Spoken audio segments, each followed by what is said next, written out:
ప్రభు అయిన యేసుక్రీస్తు నామములో మీ అందరికి నా హృదయపూర్వక వందనాలు. ఈరోజు దేవుని వర్తమానం, భయపడకము, దేవుని వలన నీవు కృప పొందితివి. లూకా సువార్త 1:30.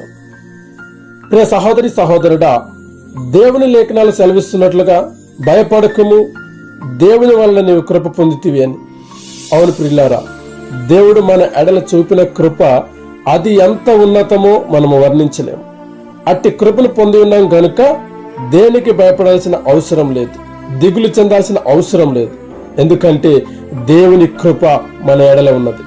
దేవుడు తన అమూల్యమైన రక్తమును మన కొరకు కలవరి శిలువలో కార్చినాడు. ఎవరు చూపని ప్రేమను, ఎవరు చూపని కృపను దేవుడు మన ఎడల చూపినాడు. కన్నవారికి నువ్వు భారం కావచ్చేమో గాని దేవునికి ఎన్నడూ భారం కాలేదు.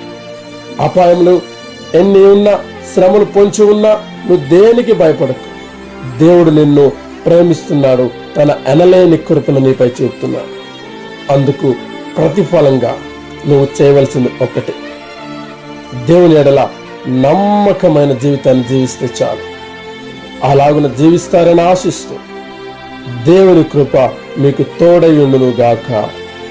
ఆమేన్.